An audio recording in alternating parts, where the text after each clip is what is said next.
तो हेलो दोस्तों, welcome back to my YouTube channel. आज की इस वीडियो लेक्चर में हम जानेंगे क्लास 6 का चैप्टर 4 का प्रश्नावली 4.1 का क्वेश्चन नंबर 2 को हमने प्रीवियस वीडियो लेक्चर में देखा था। आज के इस वीडियो लेक्चर में हम क्वेश्चन 3 को हल करने वाले हैं, तो देखते रहिए ध्यान से, आपको बिल्कुल समझ में आएगा। स्टेप बाय स्टेप समझाने की कोशिश करते हैं। क्वेश्चन नंबर 3 को सबसे पहले हम रीड करते हैं, उसके बाद हम आगे चलेंगे।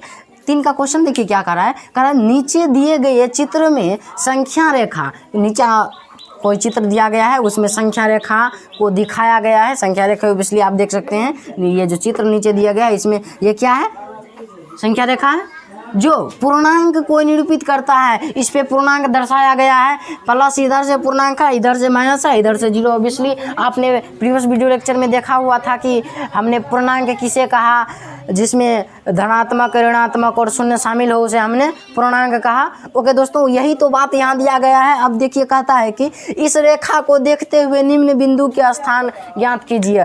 अब ये जो रेखा हमें दिया गया है इसे देखते हुए हम कुछ बिंदु के स्थान को ज्ञात करेंगे। आप दोस्तों देख सकते हैं कि इस बिंदु के 0 यदि है तो यहाँ क्या लगेगा, +1 +2 +3 +4 +5 ऐसे करके आगे जाएगा। ऑब्वियसली 0 के ठीक बाईं ओर हम देखेंगे कि -1 -2 -3 क्योंकि हम जानते हैं 0 के दाईं ओर प्लस होता है धनात्मक चिन्ह और 0 के बाईं ओर ऋणात्मक चिन्ह होता है। हमने प्रीवियस वीडियो लेक्चर में देखा हुआ था। तो दोस्तों आप देखिए कि यहाँ पे कह रहा है यदि बिंदु डी सबसे पहले हम संख्या रेखा पे देखते हैं। बिंदु डी को संख्या रेखा पर हम देख लेते हैं। यहाँ पे बिंदु डी संख्या रेखा पर कहाँ पे है, ये पूरा संख्या रेखा है। देखिए बिंदु D A B C D, यहाँ पे बिंदु डी है, बिंदु डी तो पकड़ा गया, अब ना बनेगा।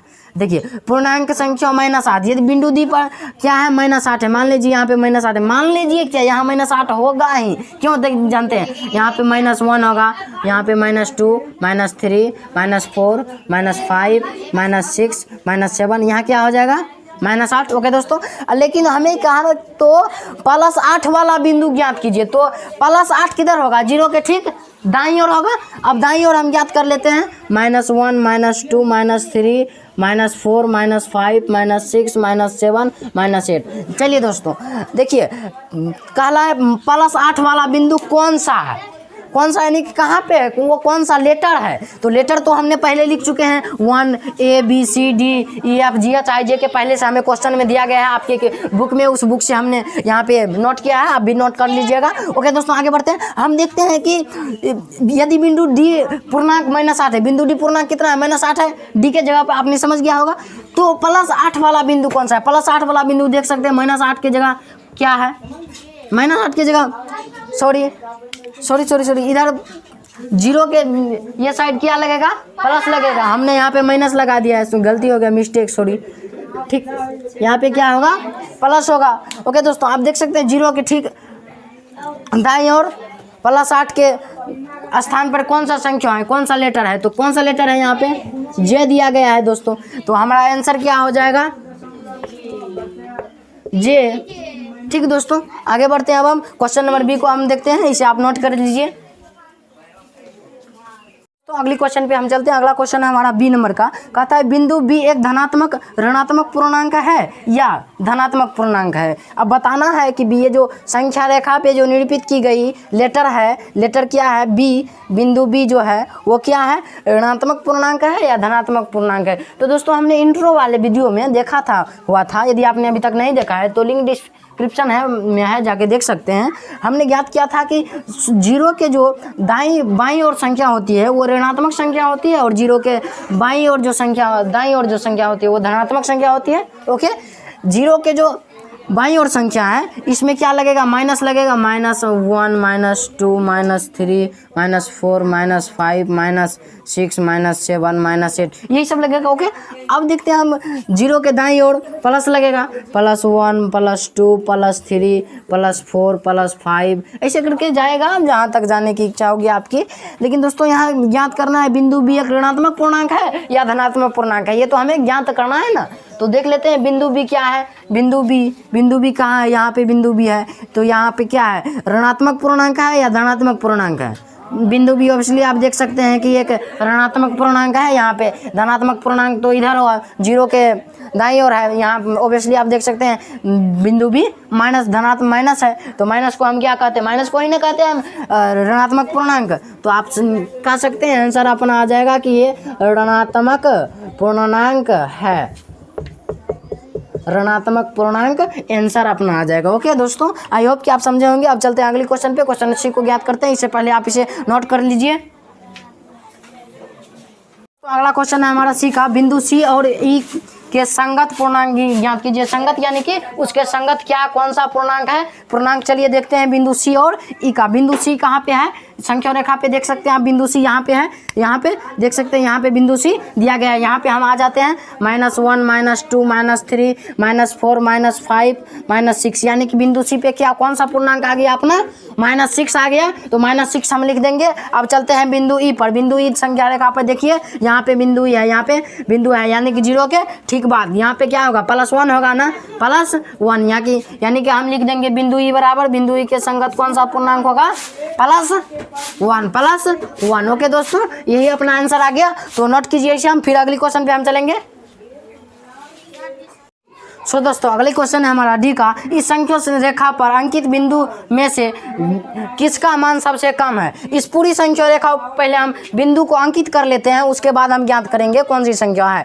तो चलिए दोस्तों, 0 के दाईं ओर क्या होता है, -1 -2 -3 -4 -5 -6 -7 -8। ओके, 0 के दाईं ओर +1 +2 +3 +4 +5 +6 +7 +8। ओके दोस्तों, अब हम अंकित जो संख्या है ना हमारा, वो कह रहा है बिंदु में से किसका मान सबसे कम है। सबसे कम आप देख सकते हैं, यदि मान लीजिए किसी बच्चे के पास 10 रुपया है और किसी के बच्चे के पास 10 रुपया कर्जा है, तो कौन सा बच्चा जो है ओबियसली सबसे कम है।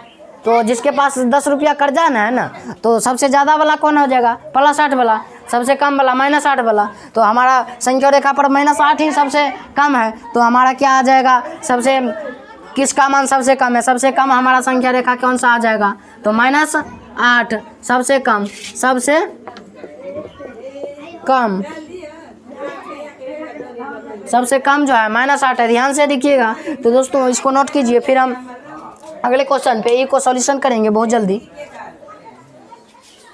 तो ई नंबर का हमारा जो क्वेश्चन है वो है, सभी बिंदुओं को उसके मानों को घटते क्रम में लिखिए। ये जो बिंदु हमें संख्या रेखा पर जो दिया गया है, इसके मान जो है, ये जो मान जो है हमें जो लेटर दिया गया है A B C D E F G H, ये सब जो मान दिया गया है, इस मानों को क्या करना है, घटते क्रम में लिखना है। ओबियसली दोस्तों, घटते क्रम में कब हम लिखते हैं, जो सबसे बड़ी संख्या रहता है, बड़ी से छोटी, छोटी से छोटी तक संख्या को हम लिखते जाते हैं ठीक। लेकिन यदि वही बढ़ते क्रम का दे, तो बढ़ते क्रम में हम सबसे छोटी से लेकर बड़े तक जाएंगे। घटते क्रम को समझिए, जो सबसे बड़ी संख्या पहले लेंगे, उसके बाद उससे छोटी, उसके बाद ठीक। यदि हमें कहा दे बढ़ते क्रम में लिखने के लिए, तो सबसे हमारे छोटी संख्या लेंगे, उसके बाद उससे बड़ी, उससे बड़ी, उससे बड़ी, उससे बड़ी, उससे बड़ी, उससे बड़ी, ठीक। ओके दोस्तों, यानी कि इसको क्या करें हम, बढ़ते क्रम में लिखिए, वो छोटा से बड़ा हो गया तो बढ़ते क्रम कह दिए, ये जो बड़ा से छोटा हो गया तो इसे क्या किए, घटते क्रम कह दिए। ओके, हमें क्या लिखना है, घटते क्रम में लिखना है, यानी कि बड़ा संख्या लेना है, उसके बाद घटते क्रम में लिखते जाना है। तो चलिए हम लिख लेते हैं यहाँ पे दोस्तों। सबसे पहले बड़ी संख्या लेना है। ओके दोस्तों, मान जो अंकों का मान जो दिया गया है, बिंदु, ये बिंदु हमें ये नहीं, ये तो संख्या हम अपने मन से ना लिखे हैं, +1 +2 +3 +8। लेकिन दोस्तों हमें अपना बुक जो दिया गया है, ABC मान दिया गया है, हमें मान क्या दिया गया है, देखिए। सबसे पहला मान ई है जे घटते क्रम में, घटते क्रम बढ़ते क्रम, होप कि आप समझ गए होंगे। आगे चलते हैं। सबसे बड़ा संख्या क्या होगा, मान J, उसके बाद I, उसके बाद H, उसके बाद G, F, उसके बाद E। वो तो ये O नहीं है, ये 0 है। ओके, अब इसके बाद हम आ जाएंगे A, इसके बाद B, इसके बाद C, फिर D। ओके, अब देखिए दोस्तों यहाँ पे हमने क्या लिखा है, इससे घटते क्रम में लिखे, सबसे बड़ी संख्या से शुरुआत की, सबसे छोटी संख्या पे आगे, इसी को हम कहते हैं घटते क्रम। बहुत जल्दी हम अगली वीडियो में सीखेंगे प्रश्नावली 4.1 का क्वेश्चन नंबर 4 को हल करेंगे। लेकिन दोस्तों आज की इस वीडियो में इतना ही काफ़ी है। चलिए दोस्तों अगली वीडियो में बहुत जल्द मिलेंगे। जय हिंद, जय माता।